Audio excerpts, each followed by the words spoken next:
안녕하세요. 오늘은 교수학습 지도안 작성 방법에 대해서 말씀드리도록 하겠습니다.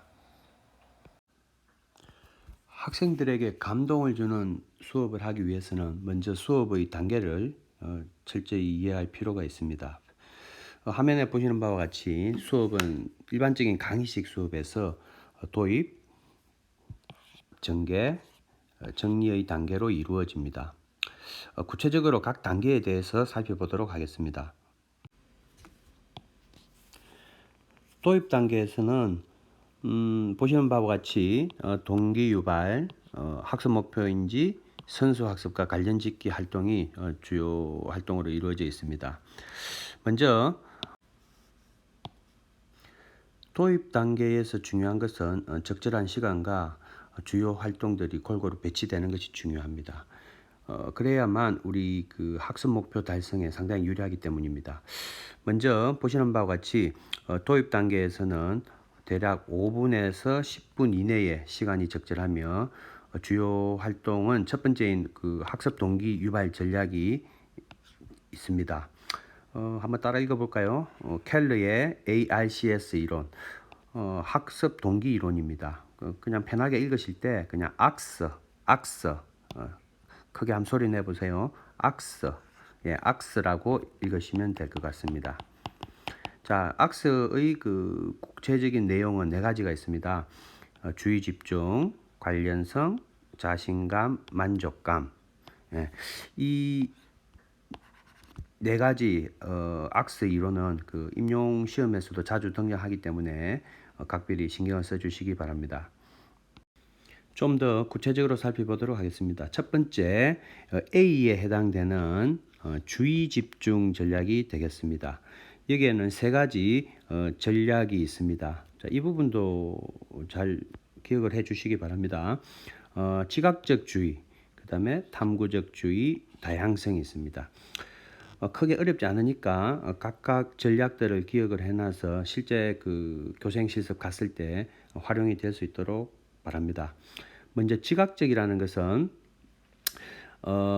시선을 끄면서 학생들을 주의 집중시키는 전략을 얘기합니다. 자, 예를 들면 그 예기치 못했던 소리를 낸다든지 또는 움직임을 한다든지 또는 그 시각적 보충 교재를 사용한다든지 또 요즘 학생들이 좋아하는 멀티미디어를 활용한다든지 자, 이러한 예들은 지각적 주의 집중 전략이 되겠습니다.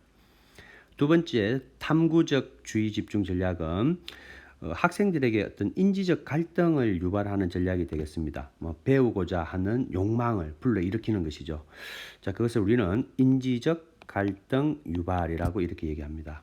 두 번째는 학생들의 지적 호기심은 학생들마다 다양할 것입니다. 그래서 교사는 학생들의 이제 개개인별 맞춤형 지원을 하기 위해서 그 다양한 호기심 유발 전략들을 사용할 필요가 있으며 또는 그 신비감, 새로운 것들을 제시를 하면서 뭔가 신비로움을 보여주는 그것은 탐구적 주의 집중이 되겠습니다. 주의 집중 전략의 마지막으로 다양성입니다. 다양한 수업 자료, 또 다양한 수업 방법, 또 다양한 수업 내용의 제시. 학생들에게 다양성을 제시하는 것은 주의 집중을 환기시키는 그러한 효과가 있겠습니다. 두 번째 관련성 전략이 되겠습니다. 자, 여기에도 그 세 가지 하위 전략이 있겠습니다. 목적 지향성, 모티브 일치, 친밀성. 이 각각 전략에 대한 예들을 잘 보시고 실제 수업에 적용할 수 있도록 노력을 하셔야 되겠습니다. 첫 번째 목적 지향성 전략을 보면 그 수업의 내재적 만족감을 유발한다든지 수업 후에 학습자들이 무엇을 할 수 있을지에 대해서 정확하게 인지시켜 주는 것입니다. 또 그 수업의 결과가 활용될 수 있는 구체적인 예를 제시한다든지 또 수업의 결과가 주는 일반적 능력 향상에 관한 설명죠. 보통 그 여러분은 오늘 저와 같이 45분 혹은 50분 수업을 마친 후에 이런 것을 할 수 있습니다. 또는 여러분의 꿈이 이거라면 이런 직업을 갖는데 훨씬 유리하겠습니다. 그래서 수업이 주는 어떤 이점들을 구체화시키는 것이 목적 지향성 전략이 되겠습니다. 두 번째는 모티브 일치입니다. 결국은 학습 동기라는 것은 우리 클래스의 모든 학생들이 동일하게 맞출 수는 없습니다. 그래서 개인적인 학습 동기를 교사가 잘 파악을 해서 거기에 맞추어서 관련성 있는 자료를 제시하는 것을 말하겠습니다. 예를 들면 우리 클래스에 뭐 다양한 목적성을 가진 아이들이 있겠습니다만 그 중에서 일반적으로 몇 가지 유형이 있다면 각각의 유형에 대해서 어떤 일화를 통해서 성공 사례를 제시하는 것들은 모티브 일치 전략이 되겠습니다. 그 다음에 세 번째 전략은 친밀성입니다. 친밀하다라는 것은 학습자들이 그 이전에 선수 학습 경험들을 가지고 있다라는 것입니다. 그래서 기존의 지식과 연결을 시킨다든지 친숙한 개념의 메타포를 사용하는 전략도 상당히 좋습니다. 오늘 학습하는 내용들은 사실은 새로운 내용들입니다. 그래서 학습자들은 그 학습에 대한 거부 반응을 일으키는 것은 당연합니다. 또 어려워하고 두려워하고 그때 이 관련성 전략 중에 세 번째인 친밀성 전략, 즉 그 친숙한 학생들이 지금 가지고 있는 친숙한 메타포 전략을 이용하는 거죠. 자, 예를 들면 뭐 학생들이 PC방에서 노는 것을 전반적으로 좋아한다. 그렇다면 오늘 수업의 내용과 관련을 해서 PC방과 서로 연관을 지어서 여러분은 지금 PC방에 있습니다. PC방에서 이런 활동들을 해야만 하는데 블라블라. 그래서 오늘 수업이 바로 이 PC방하고 서로 연결을 지어서 오늘의 학습으로 자연스럽게 유도될 수 있도록 하는 것이 이 메타포 전략이 되겠습니다. 그 다음에 개별화를 허용을 한다든지 학습자들 각각의 어떤 그 선택권을 가질 수 있도록 허용해 준다든지 하는 것들은 관련성 전략이 되겠습니다. 이 부분도 각각 구분을 해서 자, 켈러의 학습 모형 세 번째 뭐죠? 예, 자신감 전략이 되겠습니다. 여기에도 역시 마찬가지로 세 가지 하위 전략이 있습니다. 자, 첫 번째는 학습 요건, 두 번째는 긍정적 결과 유도, 세 번째는 개인적 책임감 유도가 되겠습니다.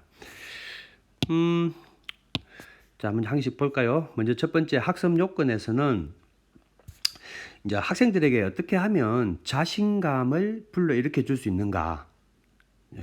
그래서 첫 번째 학습 요건 전략에서는 성공적인 결과에 대한 명확한 이미지를 제공을 해요. 보통 학습자들이 그 자신감을 잃어버리는 이유가 뭐 나는 열심히 해도 잘 안 될 것이야. 또는 뭐 다 성공했던 사람들은 뭐 선천적으로 훌륭한 기질과 능력들을 가지고 있을 것이야라고 인식을 합니다. 그래서 지금 현재 학생들이 그러한 자신감들을 가질 수 있게끔 성공적인 결과에 대한 명확한 이미지, 자, 여러분들 측면에서도 충분히 성공할 수 있다라는 것들을 부각시킬 필요가 있고요. 그다음 두 번째는 선수학습 능력의 인지입니다. 선수학습. 자, 선수학습이 있고 선행학습이 있습니다. 자, 우리 이제 지금 선수학습이라는 용어가 많이 나오죠. 선수학습이라는 것은 오늘 본시 학습, 오늘의 학습 목표를 달성하기 위해서 반드시 사전에 알고 있어야 할 필수적인 학습 내용을 선수학습 내용이라고 합니다. 자, 예를 들어서 오늘 곱셈을 배우는데 곱셈을 배우기 위해서 선수학습은 덧셈이 되겠죠. 근데 덧셈을 모르는 학생이 곱셈을 이해할 수가 없습니다. 그래서 그 자신감이라는 것은 오늘 본시 학습 목표 이전에 반드시 학습자들이 선수 학습 내용을 정확하게 알고 있는지 모르고 있는지 진단을 통해서 선수 학습 내용을 완벽하게 이해한 다음에 오늘 본시 학습을 에 들어가게 된다면 학생들은 자신감을 가질 수 있을 것으로 봅니다. 두 번째, 긍정적 결과 유도입니다. 자, 여기에서는 학생들이 그 본시 학습 목표의 내용들을 이렇게 학습을 했을 때 긍정적인 결과를 가져오게끔 만들어주는 거죠. 교사가 의도적으로. 자, 그렇게 하기 위해서는 첫 번째, 명확한 내용. 교사 자체가 오늘 무엇을 해야 할지, 오늘 학습 목표가 무엇인지 불명확하게 시작한다면 학생들은 자신감을 가질 수 없을 것입니다. 그 다음에 쉬운 내용에서 어려운 내용으로, 또 적절한 도전감을 제공하는 것, 또 교묘한 계책이나 속임수 등이 당연히 없어야 되겠죠. 그 다음에 학습 불안감의 해소. 그래서 끊임없이 학습자들과의 상호작용을 통해서 학습자들이 학습 내용을 정확하게 인지하고 있는지 없는지, 또는 학습자 개개인별 어떤 불안 요소가 무엇인지를 진단해서 제거해 주셔야 됩니다. 그 다음에 그를 진단이 되었으면 정확하게 해소를 위한 피드백이 제공이 되어야겠습니다. 그다음 세 번째는 개인적 책임감 부여입니다. 자, 여기서 중요한 것은 이제 개인적 책임감이죠. 자, 그러기 위해서는 수업 내용에 계열 선택권을 부여합니다. 자, 계열이라는 것이 무엇이냐면 영어로는 sequencing이라고 합니다. 우리가 학습자들이 학습을 하는 그 프로세스는 학습자들마다 다릅니다. 자, 예를 들면 학업성 지도가 뛰어난 아이들은 예를 들면 1번 학습 내용을 통해서 그 다음에 2번 그 다음에 3번, 4번, 5번 이런 프로세스를 거치지만 학업성 지조가 떨어지는 아이들은 1번에서 2번으로 가기 위해서 더 많은 단계들을 거치는 경우도 있습니다. 그래서 오늘 선생님이 준비한 학습의 그 계열성, 시퀀싱은 1, 2, 3, 4, 5를 가지고 있지만 그 학습자 개개인별, 수준별로 다양하게 학습자가 선택을 해서 학습 목표 도달로 갈 수 있게끔 기회를 제공할 필요가 있습니다. 그럼 두 번째는 자신의 능력에 대한 시범 방법 결정권 부여라든지 학습 방법 개선에 대한 코멘트 기회 부여. 그래서 결국은 자신감 전략 영역에서는 우리 선생님들이 의도했던 그 학습의 큰 흐름대로 가지 말고 학습자 개개인에게 다양한 선택 권한들을 부여하는 것이 핵심적인 요소가 되겠습니다. 자, 이제 켈러의 학습모형 마지막 전략이 만족감 전략이 되겠습니다. 만족감 전략에도 역시 세 가지 하위 전략이 있습니다. 내적 강화, 외적 강화, 공평성. 구체적인 예들을 잘 살펴보시기 바랍니다. 첫 번째, 내적 강화 전략에서는 새로 학습한 기술을 실제 과제에 적용할 기회를 제공하는 것, 또 내적 공지를 느끼게 하여 언어적으로 보상하는 것, 다른 사람을 도울 수 있는 기회를 제공하는 것들. 즉 학습자들이 스스로 뭔가 마음의 어떤 그 만족감을 느끼게 하기 위해서 다양한 기회라든지 또 선생님의 어떤 보상 이런 것들이 주어졌을 때 내적 강화가 되겠습니다. 이 반대로 이제 외적 강화라는 것은 외적, 즉 학습자 내면적인 것이 아니고 학습자 이외의 유기체에 의해서 보상이 부여되는 것을 말합니다. 예를 들면 선생님이 뭐 선물을 준다든지 부모님이 선물을 준다든지 금전적인 보상을 한다든지 이런 것들, 또 개인적 관심에 따라서 부여를 해야 됩니다. 학생들이 좋아하는 것들을 요구할 수도 있고 또 학생들이 원하는 것들을 적절하게 파악을 해서 부여하는 것이 효과를 끄집어내는 데 도움이 되겠습니다. 마지막으로 공평성입니다. 이제 공평이라 하는 것은 평가와 관련이 있는데 평가의 일관성과 공정성, 또 내용과 평가 간의 일관성이죠. 자, 이 마지막 부분은 우리 예비교원들이 많이 실수하는 것 중에 하나인데 학습의 내용은 1, 2, 3의 학습 내용을 다루었는데 나중에 진단평가나 형성평가 같은 걸 칠 때 이 1번의 내용과 관계없는 평가를 다룬다라는 것은 일관성이 없다라는 거죠. 그래서 학습 목표, 그 다음에 학습 내용, 그 다음에 평가, 자, 이러한 것들은 완전히 일치해야 합니다. 일치하지 않을 경우에는 공평성에 문제가 발생할 수가 있습니다. 자, 여기까지 우리 도입 단계에서 첫 번째 학습 동기 유발 기억하시죠? 켈러가 제시하는 ARCS, 악스 학습 동기 이론에 대해서 살펴보았습니다. 자, 그다음에 도입 단계에서 두 번째 중요한 주요 활동은 학습 목표를 정확하게 인지시켜주는 단계가 되겠습니다. 자, 여기 보시면 학습 목표 인지죠. 그래서 학습자들에게 수업 목표를 정확하게 인지시켜주는 것입니다. 자, 예를 들면 오늘의 학습 목표가 블라블라블라 이런 내용일 때 어떻게 하면 학습자들에게 인지시켜 줄 것인가. 교사가 단순하게 한번 읽고 넘어가는 경우도 있고 또 학습자 특정인에게 한번 읽어보게 한다든지 또는 모든별로 인지를 시킨다든지 학급 전체가 인지시킨다든지 등 이는 교사의 어떤 창의적인 발상에 의해서 다양한 방법으로 학습 목표를 정확하게 학습자들에게 인지시키는 것은 매우 중요한 활동이 되겠습니다.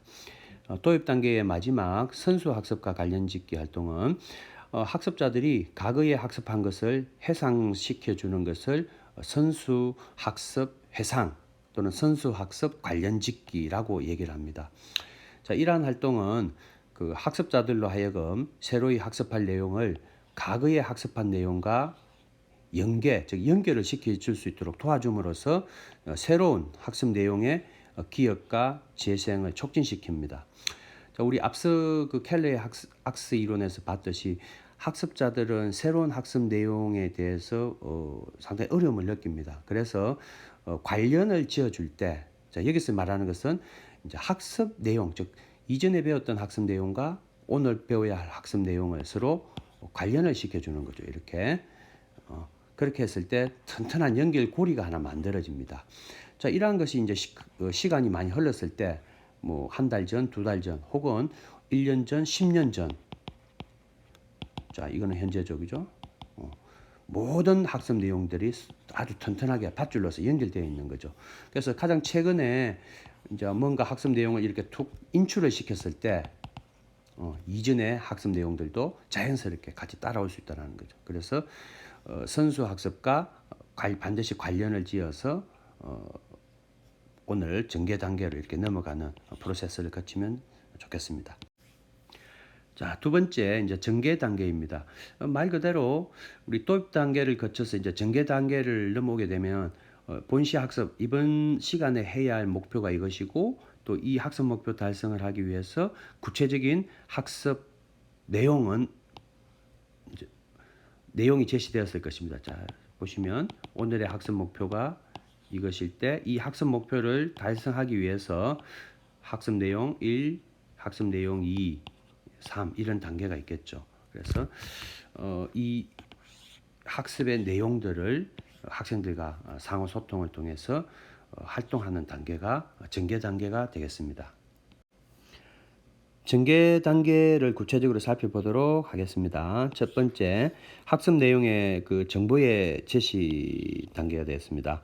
자, 학습 내용이나 정보를 그 학습자들에게 제시하기 위해서는 교사가 제일 먼저 생각해야 할 것이 학습 내용을 어떤 순서로 학습자에게 제시하는 것입니다. 자, 이거 앞에서 잠깐 얘기했죠. 이것을 우리는 시퀀싱이라고 합니다. 시퀀싱. 우리말로는 계열성. 자, 이 계열성은 내용적인 측면이 있고 방법적인 측면이 있습니다. 그래서 본시 학습 목표 달성을 하기 위해서 자, 여기 목표가 있죠. 자, 오늘 해야 할 학습 내용이 세 가지가 있다. 자, 내용 1, 내용 2, 내용 3. 자, 이 내용을 전달하기 위해서 구체적인 방법들이 또 제시되어야 됩니다.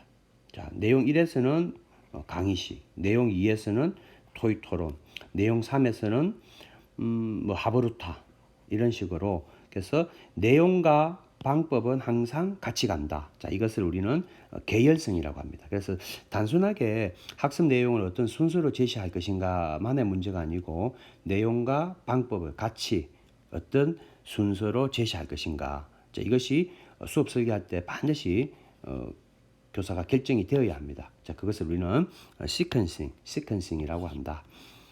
자, 수업의 제시를 위한 그 다음에 작업은 1시간 동안에 가르칠 내용을 얼마만큼 크기로 하느냐. 자, 이것도 중요하죠. 자, 내용과 방법이 결정이 되었다면 그러면 내용 1의 내용의 양이 얼마나 되느냐. 자, 뭐 양이 이 정도 양이라 합시다. 그래서 내용 2는 이 정도의 양이고 내용 3은 이 정도의 양이다. 그래서 양까지도 같이 결정이 돼야 된다. 이것도 역시 시컨싱 안에 포함이 되겠습니다. 자, 어떠한 내용을 선정하여 가르치냐 하는 것이죠. 자, 앞에서 얘기했죠. 그죠? 내용, 그 다음에 양, 그 다음에 여기는 없지만 방법까지도 포함을 시켜야 된다.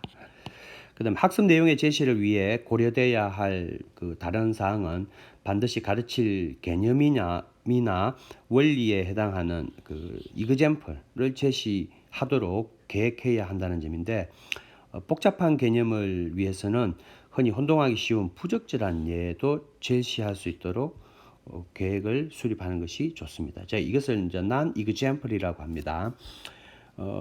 아주 쉬운 그 학습 내용일 때는 학습자들이 친숙한 그 예들을 제시하면 되겠지만, 아주 좀 애매모호하고 어려운 내용일 때는 non-example을 제시하는 거죠. 그래서 이것은 해당이 되지 않는다 라고 제시를 하면서 오늘의 내용과 결부를 시켜주는 것입니다. 자, 두 번째는 학습 자료의 제시입니다. 자, 이제 학습 내용이 아니고 그 학습 목표 달성을 하기 위한 그 구체적인 학습 내용, 그것에 또 달성을 하기 위한 자료들을 제시하는 것입니다.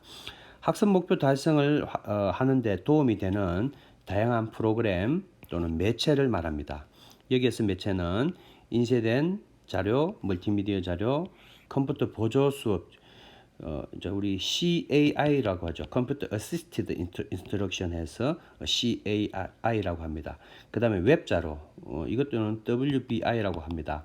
Web Based Instruction. 자, 다양한 자료들을 제시를 할 수도 있습니다. 그 다음에 세 번째 단계는 학습자들의 참여 유도가 되겠습니다. 학습자가 그들이 학습한 지식, 기술, 또 경험, 태도. 자, 이것을 우리는 knowledge죠. knowledge. 그 다음에 기술, skill이라죠. 그 다음에 태도, attitude라고 합니다. 자, 그래서 많이 나옵니다. 그 KSA로 암기하시면 될 것 같습니다. 그래서 학습자들이 학습한 KSA를 구두로 표현할 수 있도록 질문을 합니다. 교사가 일방적으로 수업을 끌어가는 것이 아니고 다양한 학습자들의 경험을 유도하기 위해서 학습자들에게 그 학습의 경험을 부여할 필요가 있습니다. 학습자들의 그 생각과 의견을 교환하는 방식으로 토론의 기회를 제공하는 것, 그것도 하나의 좋은 예가 되겠습니다. 자, 학습자들에게 학습 과제를 부과할 때 단순히 지적 영역뿐만 아니라 기술적 또는 태도적 영역의 과제도 제시할 수가 있습니다. 그렇죠. 자, 우리 다시 상기해 보면 오늘 본시 학습 목표 달성을 하기 위해서 학습 내용 1이 있었다면 이 1의 내용을 얼마만큼 어떤 방법으로 할 것인가 우리 정했죠. 그죠? 얼마만큼 어떤 방법을 할 것인가. 근데 이 학습 내용은 단순히 어떤 기억을 하기 위한 학습 내용뿐만 아니라 우리 교사는 그것과 관련해서 기술이나 또 학습자들의 삶의 태도 이런 것도 같이 결부시켜서 지도를 할 필요가 있습니다. 학습자가 수업 시간 동안 노트 필기를 함으로써 핵심적인 학습 내용에 주의를 기울이게 되며 또 학습을 강화시키는 결과를 가져오기도 합니다. 네 번째, 다양한 수업 방법을 사용하는 것입니다. 주어진 학습 목표를 달성하기 위해서는 수업 목표, 수업 상황, 수업 자료의 특성, 또 학습자 수준 등에 따라서 다양한 수업 방법을 사용하는 것이 좋다. 그 단위 시간 내에 엄청나게 많은 수업 방법을 하는 것은 또 혼란스러울 수가 있습니다. 그래서 교사는 창의적인 크리에이터가 되어야 되는 거죠. 그래서 학습 목표 도달을 하기 위한 가장 적절한 수업 방법, 그 방법이라는 것은 바로 내용, 오늘 배워야 할 학습 내용하고 서로 연결이 돼야겠죠. 그래서 이 가장 최선의 방법을 잘 찾아내셔야 됩니다. 그 다음에 전개 단계에서 중요한 것은 시간과 자원의 관리입니다. 열심히 학습자들하고 상호작용하는 가운데 오늘의 그 학습 내용 또는 학습 목표 도달하지 못하고 수업이 끝나는 경우가 허다합니다. 그래서 수시로 학습 관리, 즉 그 학습 시간을 관리할 필요가 있습니다. 자, 전개 단계는 도입과 정리 단계에 비해서 그 수업 시간 비중이 다소 높은 편입니다. 그래서 1시간 수업의 전체 양으로 봤을 때 한 60-70%를 차지하는데 이제 시간 관리, 자원 관리에 실패하지 않기 위해서는 그 50분, 45분의 시간을 하위 단계 또는 구체적인 학습 활동의 단계들로 정확하게 끊어줄 필요가 있습니다. 계획이 철저해야 되는 거죠. 자, 이게 전개 단계를 할 때 학습 활동 1, 학습 활동 2, 학습 활동 3, 그 다음에 방법이 있어야 되고, 그 다음에 학습의 양도 있어야 되죠. 그래서 자, 학습 내용 1의 양, 2의 양, 3의 양일 때 이 시간 배분을 정확하게 하셔야 됩니다. 이것이 7분, 예를 들면 15분, 뭐 이게 8분. 자, 이런 식으로 시간 배정을 정확히 해야만 시간 관리에 실패하지 않습니다. 자, 반드시 전개를 몇 개의 하위 단계 활동으로 구분해서 시간과 자원을 관리해야 합니다. 자, 이러한 그 하위 단계는 탐색 활동 단계, 해석 활동 단계, 응용 활동 단계 이렇게 세 가지로 구분을 할 수가 있습니다. 이 세 가지는 1시간 수업 중에 한 번으로 끝날 수 있지만 또 몇 번씩 반복될 수 있습니다. 자, 그래서 교사가 정확하게 구체적인 학습 목표를 수립한 후에 학습 활동을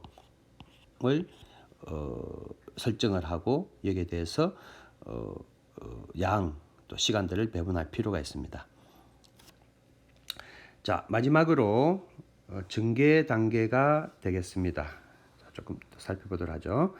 자, 전개 단계는 자, 학습 지도의 그 결론 부분에 해당이 되겠습니다. 여기서는 중요한 활동이 요약 정리하고 강화시키며 일반화하는 단계가 포함이 되어야 됩니다.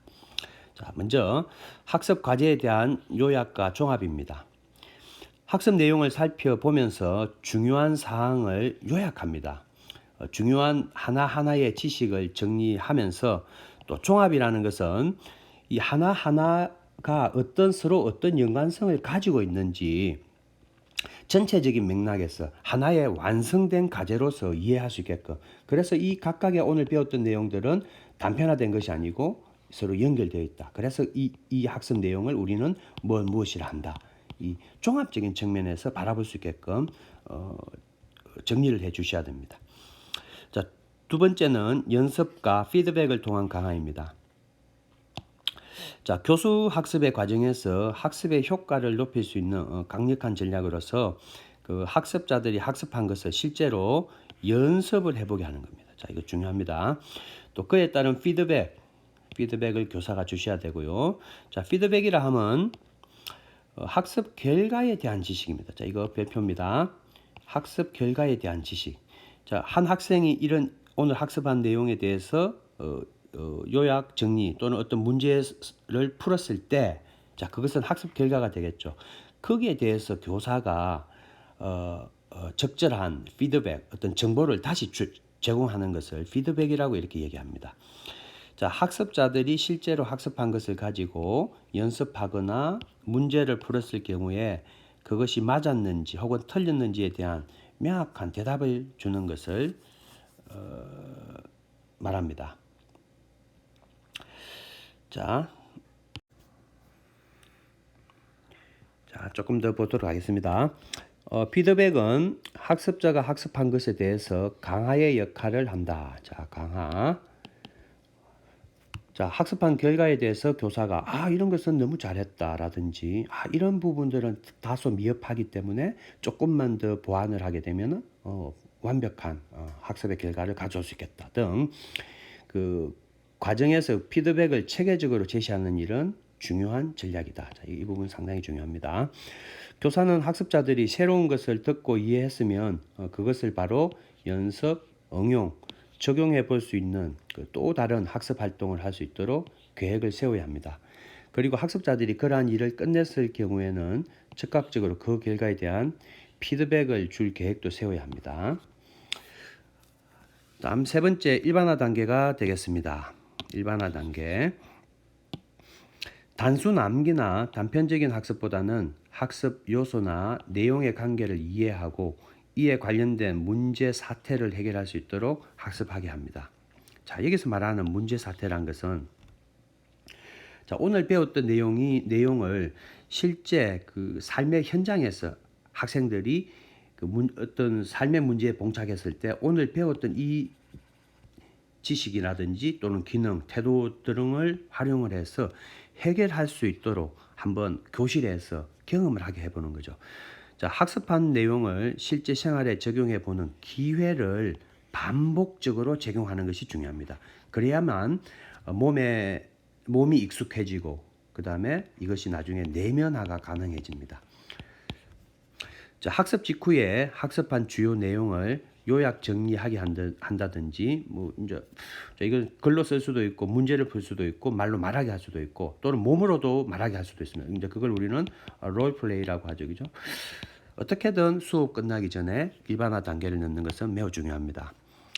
다음 마지막으로 정리 단계에서 중요한 것이 보충 자료 제시 및 차시 예고입니다.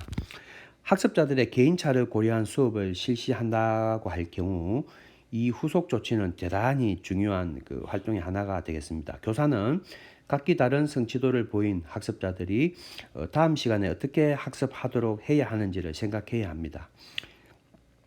추후 활동의 두 가지 기본적 목적은 학습자들이 수업 내용을 잘 기억하게 하는 것과 학습한 내용을 실제 현장에서 그 문제에 적용해 보는, 즉 학습 결과의 전이를 돕는 활동이 이루어지도록 하는 것입니다. 자, 여기서 새로운 용어가 나왔습니다. 전이. 자, 이 앞에 또 그 학습자들이 잘 기억하게 하는 것들 여기 있죠. 자, 이것을 우리는 파지라고 합니다. 그래서 잘 기억된 것을 파지라고 하고 그것을 실제 현장, 생활 장면에서 적용을 해서 해결하는 것. 자, 그것을 우리는 전이라고 합니다. 또한 차시 예고를 통해서 학습의 계열성을 유지시키고 차시 수업에 대한 학습자들의 준비, 또 기대 효과도 유도할 수 있습니다. 자, 좀 더 구체적으로 교수 학습 과정안 또는 지도안이라고도 합니다. 에 대해서 살펴보도록 하겠습니다. 왜 그러면 교사는 교수학습 지도안을 꼭 작성해야만 하는가? 그 필요성에 대해서 살펴보도록 하겠습니다. 자, 수업의 준비 단계에서 가장 중요한 일은 바로 교수학습 과정안을 작성하는 것이다. 학습 지도안은 1시간의 수업을 효과적으로 이끌기 위한 수업의 시안이다. 또는 가설이다. 자, 이렇게 할 것이다 라고 45분, 50분 단위 시간에 계획들을 세우는 것이죠. 자, 이것을 하지 않으면 어떤 일이 일어날 것인가 한번 상상해 보시기 바랍니다. 따라서 교수 학습 과정안은 뭐가 같다? 건축의 설계도 또는 항해사가 가진 나침반과 같습니다. 바로 설계도나 나침반이 없으면 어떻게 앞으로 일을 진행해야 될지 모르겠죠. 그래서 나아갈 방향을 제시해 주는 역할이 되겠습니다. 수업자는 물론 참관자에게 있어서 안내 지침서가 됩니다.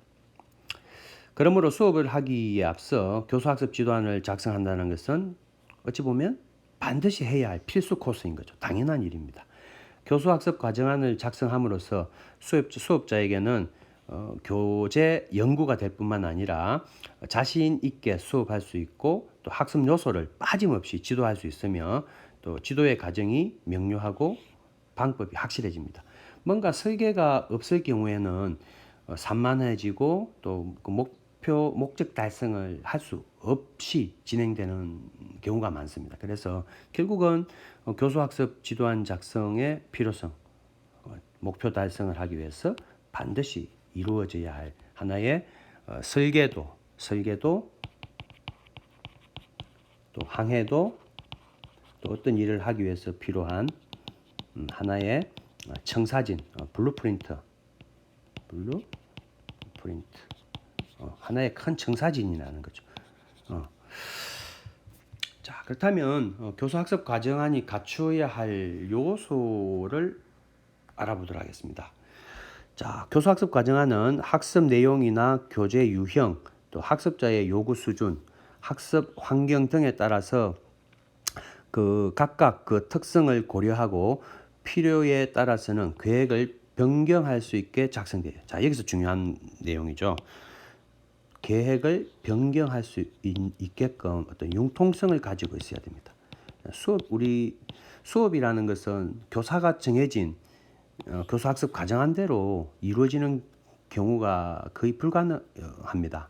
왜냐하면 여러 가지 변인에 의해서 학습 환경들이 변하기 때문이죠. 학습의 물리적 환경, 또 학습자 한 명 한 명의 어떤 개인적인 변인들에 의해서 교사가 만든 학습 과정안대로 수행되기가 거의 불가능합니다. 그래서 언제라도 그 변인에 의해서 수업 과정안을 변경해야 또는 변경할 수 있게끔 융통성 있게 작성이 되어야 되겠습니다. 다시 말해서 형식적인 게 아닌 실질적인 것이 되어야 된다. 그래서 좋은 교수학습 과정안이 갖추어야 할 요소를 정리하면 다음과 같습니다. 한번 볼까요? 자, 수업 결과 도달 목표의 기준이 마련되어야 한다. 그죠? 기준. 또 교재의 핵심이 분명하게 파악되어야 한다. 그 다음에 전시학습 또는 다음에 해야 할 차시학습과의 관계를 맺어 작성되어야 한다. 또는 학습 요소에 아까 학습 활동들 얘기했죠, 그죠? 그래서 그 학습 활동 일에 또 학습 요소들이 있을 거고 그것에 대한 시간적 배려가 적절해야 한다. 알맞은 학습 과정, 그 다음에 바르게 적용되어야 한다. 우리 아까 시퀀싱하고 서로 연관이 있습니다. 또 학생의 활동이 활발하게 이루어질 수 있는 행태가 적용돼야 된다, 그죠? 그 다음에 학생의 개인차, 또 관심, 흥미도, 선수 학습 능력 등이 고려되어야 한다. 또 적절한 자료가 적절한 시기에 적절한 방법으로 활용되어야 한다. 또 판서 계획이 분절마다 판서 계획. 우리가 그 도입 단계, 전개 단계, 정리 단계, 또 전개 단계에서 학습 활동 1, 2, 3, 4가 있겠죠. 각 분절마다 어떤 판서를 할지도 치밀하게 계획이 되어야 됩니다. 또 학생의 실태가 제시되어야 한다. 계속해서 단원 전체의 구조와 전개 계획이 명료하게 나타나야 한다. 수업을 보지 않고도 수업의 흐름을 파악할 수 있게끔 상당히 구체적으로 작성되어야 한다. 또 학습 목표 달성의 성취도에 대해서 평가 방법이 좀 자, 이것도 우리 나중에 수업 시간에 실제 실습을 해보도록 하겠습니다. 그 다음에 본시 수업을 통해서 해결하고자 하는 연구 과제가 제시되어야 한다.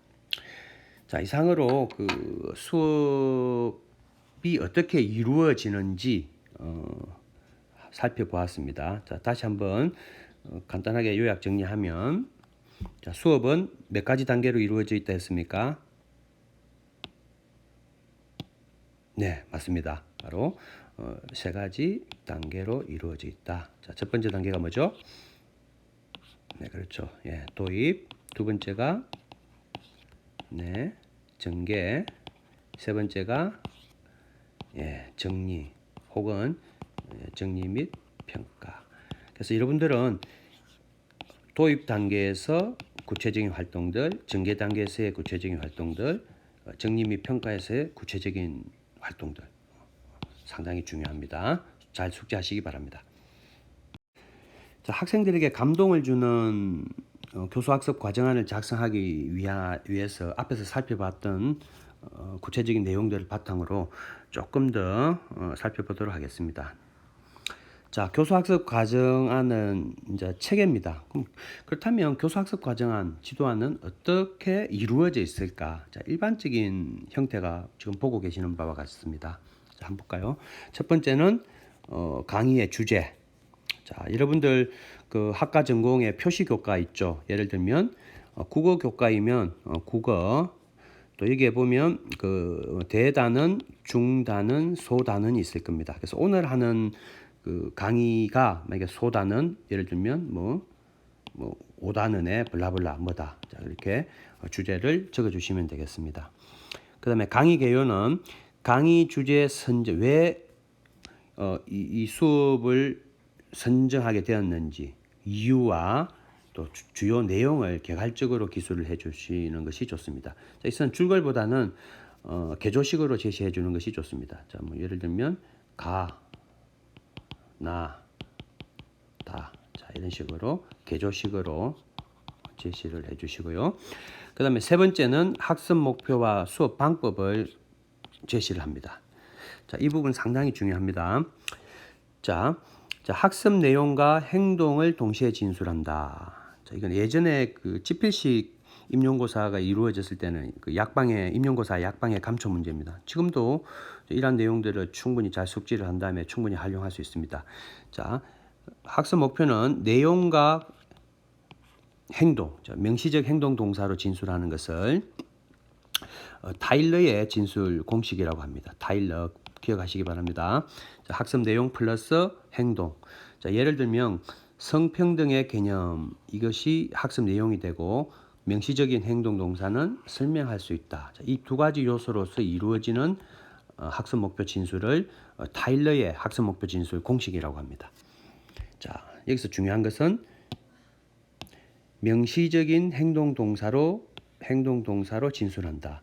자, 명시적인 행동 동사라는 것은 눈에 보이듯이 학습자들이 본시 학습 목표를 도달했는지를 체크하기 위해서 눈에 보이는 행동 동사. 자, 예를 들면 설명할 수 있다, 또 말할 수 있다, 또는 만들 수 있다, 글로 표현할 수 있다, 뭐 노래 부를 수 있다 등등 구체적으로 행동이 보이게끔 동사를 진술해 주셔야 됩니다.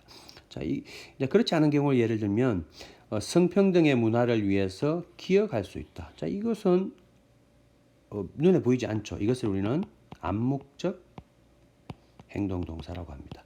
그래서 뭐 감상한다, 뭐 노력한다, 뭐 기여한다, 뭐 느낀다, 이런 것들은 전부 다 암묵적 행동 동사가 되겠습니다. 그래서 되도록 이러한 암묵적 행동 동사는 사용하지 않는 것이 좋습니다. 다음, 학습 후에 기대되는 학습 결과. 당연하죠. 그죠? 그래서 이 학습 목표는 단위 시간 내에 너무 많이 제시하시면 곤란합니다. 그래서 한 개나 두 개 정도 학습 목표를 제시하는 것이 바람직하다. 또 동기 유발과 관련 지어서 학습 목표를 제시하는 것이 좋다. 자, 목표가 결정이 되었으면 이제 그 목표 달성을 위한 수업 방법이 결정이 돼야 됩니다. 그래서 학습 목표를 효과적, 효율적, 매력적으로 달성하기 위한 방법을 기술을 해줍니다. 그래서 요즘은 뭐 단위 시간 내에 한 가지의 수업 목표만을 선정하지는 않습니다. 예를 들면 뭐 프로젝트 수업도 할 수도 있고 여기에 토익 토론 같이 할 수 있습니다. 또는 PBL 수업을 하더라도 또 강의식 수업도 같이 할 수도 있습니다. 그래서 이 학습 목표 달성을 하기 위해서 가장 최적의 방법이 무엇인지를 적절한 수만큼 결정을 하시면 되겠습니다. 그 다음에 네 번째로 학습자 실태 분석 및 지도 대책입니다.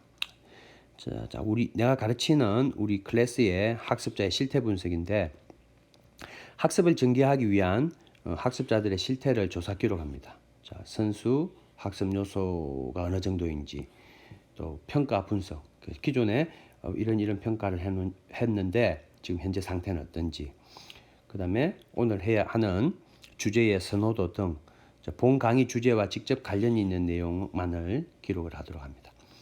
자, 이러한 실태 파악이 됐으면 이것을 어떻게 오늘 본시 수업 계획을 통해서 지도할 것인지 그 지도 대책을 간략히 기술을 합니다.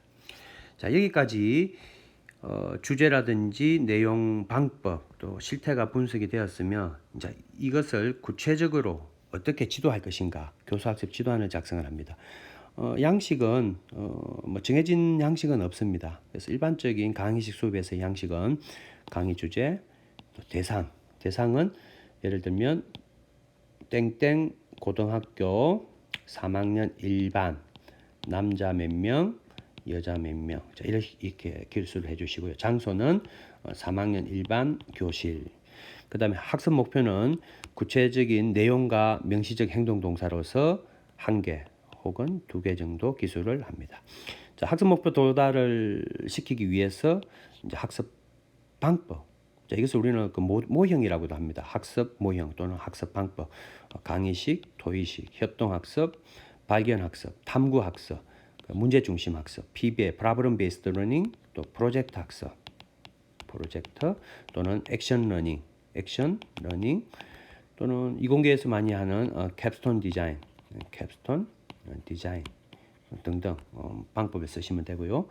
그 다음에 오늘 수업에서 사용되는 학습 자료와 매체를 씁니다. 예를 들면 학습 자료에 뭐 타블렛 PC가 필요하다. 그러면 타블렛 PC, 그 다음에 자료에 이미지가 필요하다. 그러면 어떤 이미지, 뭐 ABC가 필요하다 등등 기록을 하시면 되겠습니다.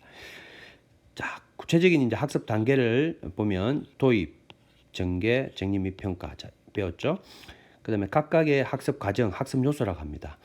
도입 단계에서는 우리 배웠듯이 학습 동기 유발, 또 학습 목표 제시, 구체적인 학습 요소 다 넣으시고요. 전개 단계에서는 그 학습 내용, 학습 과제를 구분을 해서 적어주시는 것이 좋습니다. 자, 여기서 학습 내용에 이렇게 첫 번째 내용, 두 번째 내용, 세 번째 내용을 넣고 주요 활동들을 넣으시면 되겠습니다.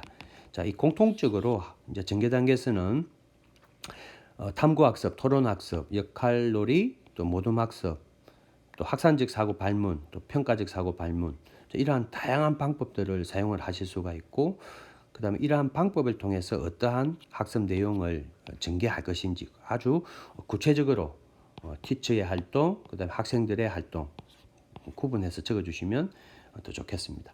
그 다음에 시간 배분해서 넣으시고요. 그 다음에 각각의 학습 요소별로 유의점이라든지 또 학습 자료들을 기술을 해 주십니다. 자, 이 교수학습 지도안의 양은 이제 그 과정 안에 종류가 여러 가지가 있는데 우리 수업 시간에서는 야간 혹은 세안을 다룰 것입니다. 야간은 말 그대로 간략하게 한두 장 정도로 전개하는 것을 말하고, 세안이라면 아주 세세하게 구체적으로 기술을 합니다. 자, 그 다음에 유의 및 학습 자료입니다. 유의점은 수업 중에 교사가 유념해야 할 사항들을 적습니다. 토의에 모두 참가하도록 어떻게 지도할 것인가, 토의 시간 10분을 넘지 않도록 한다 등등 유의점을 적으시고요. 학습 자료는 수업 중에 활동할 자료를 적습니다. 예를 들면 개별 학습 활동지 또는 형성평가지, 파워포인트, 동영상, 유인물들이 있을 경우에 구체적으로 적습니다. 자, 마지막 기대 효과입니다. 본 수업을 통해서 무엇을 기대할 수 있는지 간략하게 적어주시면 되겠습니다. 조금 더 이제 빠르게 앞서 나왔던 교수학습 과정안 양식에 따라서 중요한 부분들만 좀 더 세부적으로 살펴보도록 하겠습니다. 자, 강의 주제, 그 다음에 강의 개요, 선정 이유, 또 주요 내용. 자, 학습 목표, 진술. 자, 이거 아주 중요합니다. 자, 이 부분 반드시 기억하시기 바랍니다. 자, 타일러의 진술 공식 기억나시죠? 내용과 명시적 행동동사, 행동동사로 기술합니다. 자, 내용과 행동동사. 또 학습 목표라는 것은 학습 후에 기대되는 결과입니다. 그래서 행동동사는 현재형이 아니고 미래형으로 진술해 줘야 됩니다. 자, 블라블라블라의 내용을 설명할 수 있다. 미래형이죠. 그래서 수업 후에 할 수 있는 기대되는 행동으로 기술을 합니다. 그 다음에 가능한 조건 상황 중거를 포함시킬 수도 있습니다. 자, 이것이 이제 두 번째 메이그의 학습 목표 진술 공식이 되겠습니다. 어떤 배경이나 어떤 상황이 나오고 그 다음에 두 번째 조건, 그 다음에 마지막으로 명시적 행동 동사입니다. 자, 이 세 가지 조건을 넣어서 학습 목표를 진술할 수도 있습니다. 예를 들면 100m 자, 잔디가 깔려 있는 100m 트랙에서 트랙을 15초 이내에 달릴 수 있다. 자, 이렇게 진술하는 것이 바로 메이그의 학습 목표 진술 공식이 되겠습니다. 자, 이제 학습 목표 진술을 하는데 그 교사들이 그 많은 오류들을 일으키고 있는데, 자, 다음 보기 4개와 같습니다. 지나치게 포괄적이고 막연한 진술 안 됩니다. 그다음에 학습의 결과가 아니고 가정의 진술하는 실수도 안 됩니다. 반드시 학습 목표는 결과입니다. 그다음에 학습의 내용이나 주요 제목을 단순히 나열하는 거 안 되겠습니다. 그다음에 하나의 학습 목표에 여러 가지 학습 결과를 포함하는 거죠. 이것도 거의 현실적으로 불가능합니다. 그래서 단위 시간의 학습 목표는 하나 혹은 2개 정도 기술 제시하는 것이 좋겠습니다. 자, 수업 방법 앞에서 다루었고요. 그 다음에 단계는 3가지죠. 도입, 전개, 정리 및 평가. 그 다음에 각 단계별로 학습 요소들이 있습니다. 자, 이 부분 암기하셔야 됩니다. 자, 임용고사 교사학습 과정안 단계, 작성 단계에서 빈 용지만 제시가 됩니다. 그래서 여러분이 다 암기를 하셔야 됩니다.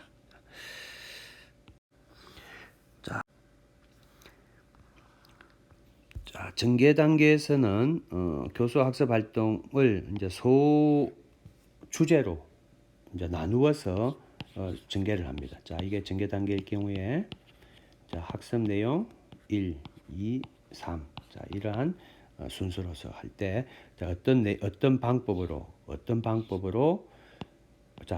이게 내용이죠. 그죠? 내용 어떤 내용, 그다음에 어떤 방법으로 또 시간은 얼마로 할지 전개를 하시면 되겠습니다.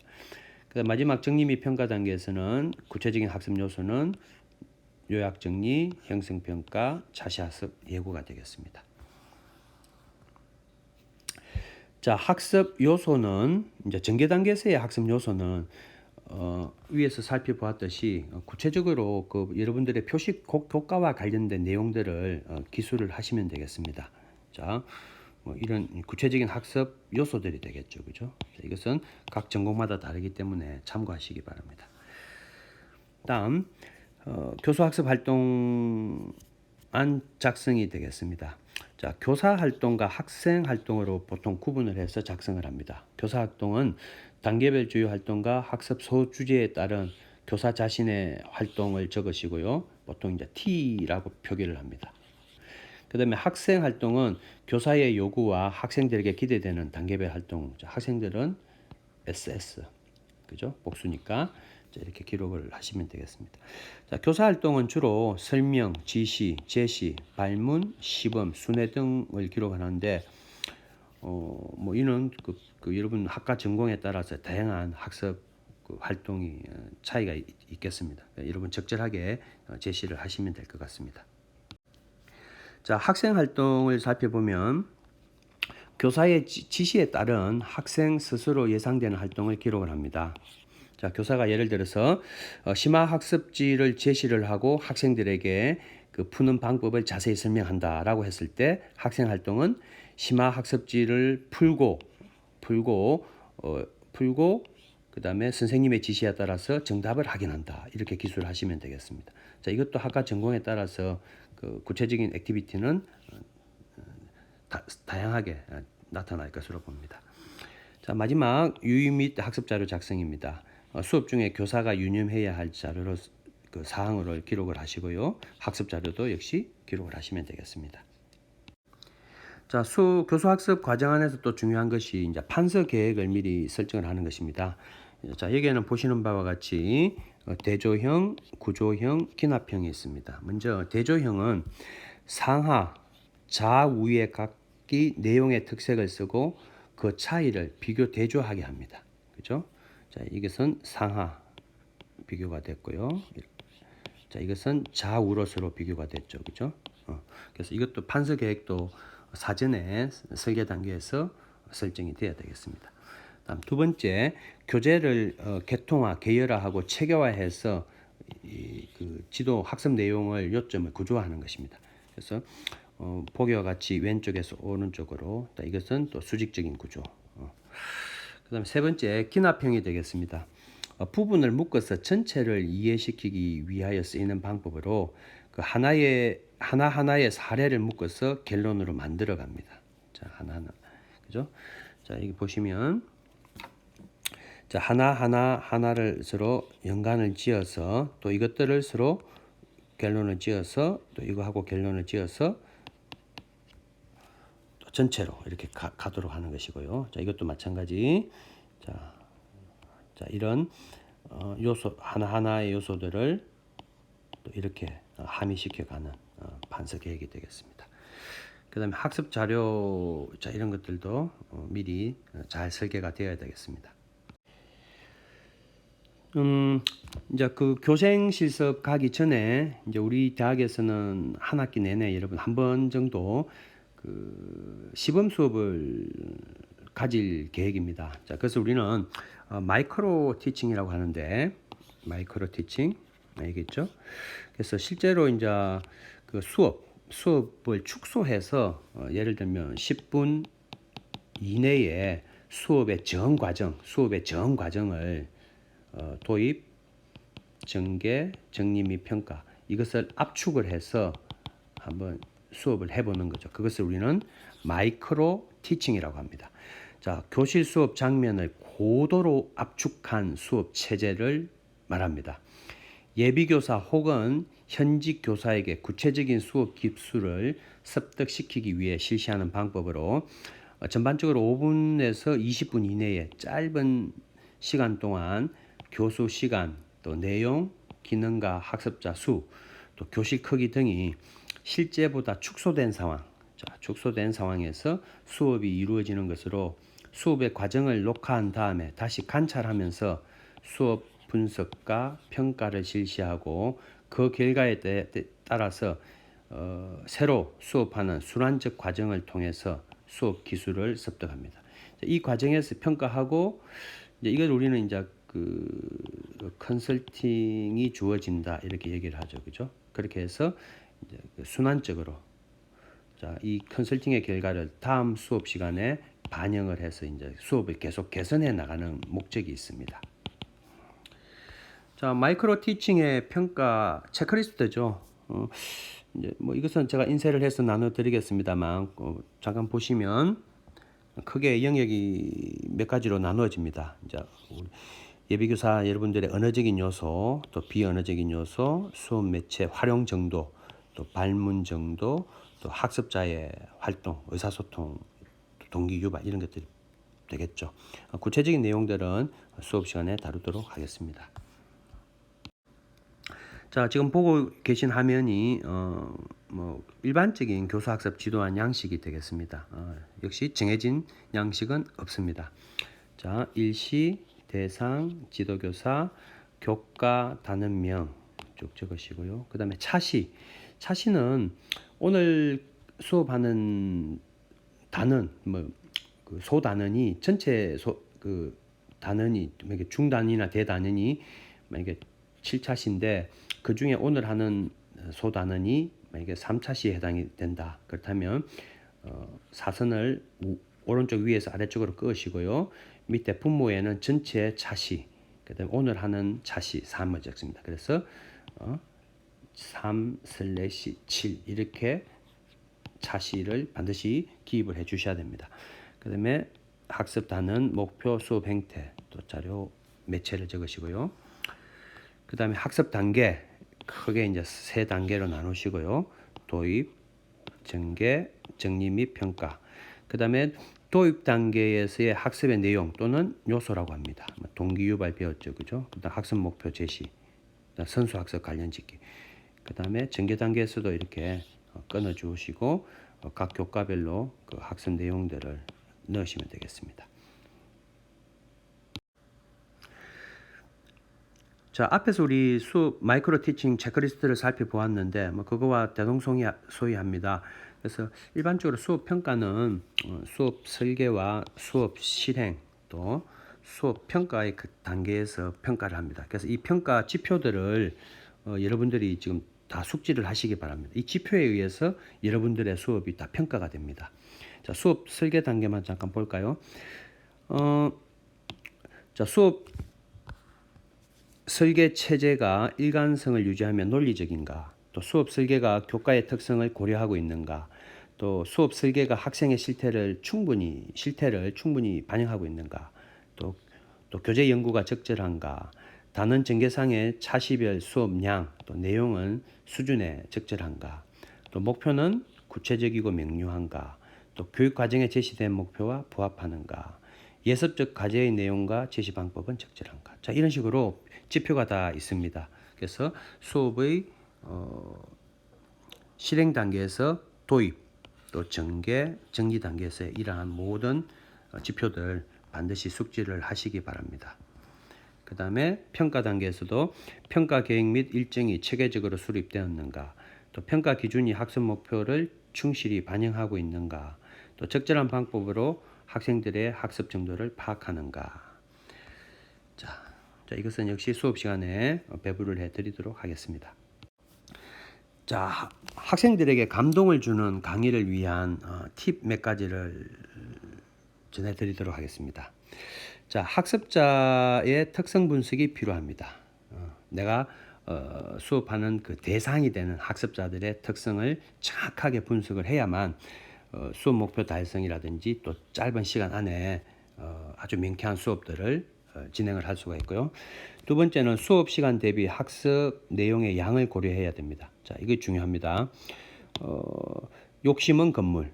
욕심내다가 모든 학습 준비된 계획들을 하지 못하고 중간에 마치는 경우가 허다합니다. 그래서 가장 심플하게 학습 목표 도달을 하기 위한 수업 구성 체계가 필요합니다. 욕심은 건물이다라는 거. 그 다음에 학습 목표 진술은 학습 내용 더하기 구체적인 명시적 행동 용사. 이거 아주 중요하죠. 그 다음에 수업 방법은 명확해야 한다. 그죠? 그 학습 활동 전개 단계에서의 전개 단계를 정확하게 구분을 한 다음에 각 전개 단계의 목표를 달성하기 위한 구체적인 학습 방법을 한 가지 정도 결정을 하시면 되겠습니다. 그 다음에 교수자와 학습자의 상호작용이 구체적으로 나타나야 됩니다. 그래서 구체적이지 못할 때는 그 나중에 그 교사가 수업 운영에 있어서 서로 혼란이 나타날 수도 있고 학습자들은 또 그 갈등 상황에 놓이게도 됩니다. 그래서 아주 상호작용을 어떻게 할 것인가, 교사는 어떤 활동을 제시를 하고 학습자는 어떻게 할 것인지 정확하게 설계가 돼야 되겠습니다. 그 다음에 강의 중심 수업은 이제 그만. 그 학습의 주체는 교수자가 아니고 학습자입니다. 그래서 학습자들이 다양한 체험 또는 다양한 학습 경험을 할 수 있도록 설계가 되어야 하겠습니다. 자, 이를 위해서는 우리 3학년 때 배웠던 교육 방법 및 교육 공학 시간에서의 다양한 그 방법 있죠. 거기에 대해서 한 번 더 살펴보시기 바랍니다. 그 다음에 단위 시간 내에 지속적인 학습 동기 유지를 위한 전략이 필요합니다. 자, 보통 그 수업의 초반에서는 아이들이 그 학습 동기가 상당히 충만합니다. 근데 이제 수업이 전개되는 단계에서는 학습 동기가 상당히 저하됩니다. 이때 내적 학습 동기 유발, 외적 동기 유발을 어떻게 전략을 수립을 해서 지속적으로 학습 동기를 끌고 갈지 상당히 중요합니다. 자, 이 부분 자, 한번 볼까요? 자, 내적 동기 유발 전략으로서는 학습한 내용의 사례를 문화 속에서 관련된 사건이나 사태에서 찾아서 제시해 보게 하는 것, 또 학생의 창의성을 발휘할 수 있는 기회를 주는 것, 또 연구 프로젝트, 실험, 역할놀이, 모의 학습, 또 교육적 게임. 자, 이것을 이제 요즘 그 게이미피케이션이라고 합니다. 게이미피케이션. 그래서 다양한 학습 그 활동 경험을 제공하는 것, 또 공상적 요소나 모의 실험 요소를 포함시켜서 제시하는 것, 어떤 흥미를 위한 목적이 되겠죠. 또 학생들의 연습이 필요할 때 게임 형식으로 전개하는 것, 도전 골든벨이나 또 퀴즈 게임, 또는 그 페이퍼볼 게임도 상당히 좋습니다. 페이퍼볼. 교사가 미리 그 A4 용지에 오늘의 학습 내용에 관련된 질문을 적어서 이것을 구겨는 거죠. 그리고 학생에게 토스를 합니다. 그리고 그것을 받은 학생이 이 페이퍼볼을 열어보고 답변을 할 수 있으면 하고 할 수 없으면 또 다시 구겨서 다른 학생에게 토스하는 거죠. 이렇게 해서 페이퍼볼 게임도 해볼 만하고요. 또 동료 학생들과 상호작용할 수 있는 기회를 제공하는 이러한 그 내적 동기 유발 전략도 실행이 돼야 되고, 자, 외적 동기 유발 전략은 또는 그 상점이나 그 상품 또 칭찬 카드를 제공하는 거. 상점이 아니고 상점이죠, 그죠? 다음 게임하기, 또 하고 싶은 활동하기 등의 그 활동 보상이나 특권을 부여해 주는 것, 교사나 동료의 주의를 끌 수 있는 칭찬, 또 사회적 보상 제공하기, 또 교사와 함께 야외 학습이나 공동 작업을 할 수 있는 교사 보상을 제공하기, 또 경쟁심을 유발하기 위해서 논쟁, 토의, 모의 실험, 게임 등과 같은 활동 수행하는 것들. 이러한 그 외에도 여러분만의 다양한 동기 유발 전략을 사용해 보시기 바랍니다. 자, 다음 주의력 집중 유지 전략을 위한 내용들입니다. 교수 자료에 제시 기법을 다양하게 한다든지, 구체적인 예를 들어서 활용한다든지, 익숙한 경험 또 생소한 경험들을 동시에 제공하는 것들, 또 경험적인 요소들을 비유적 방법으로 제시하는 것, 또 학습 내용을 시각적으로 자료를 제시하는 것, 또 학습 자료를 다양하게 적절한 때에 제시하는 것, 학습자들이 스스로의 노력으로 무엇인가를 달성했다고 할 수 있다고 느낄 수 있는 내용과 과제를 제시하는 것. 그 다음에 인지적 갈등을 유발할 수 있는, 그래서 학습 자료를 준비하여 제시하는 것.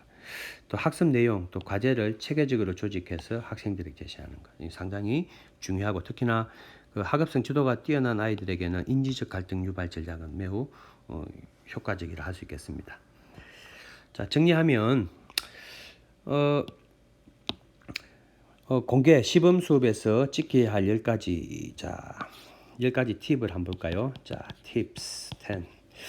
자, 무엇을 보여줄 것인가 생각해라. 그 다음에 핵심 개념이 무엇인지 확실히 하라.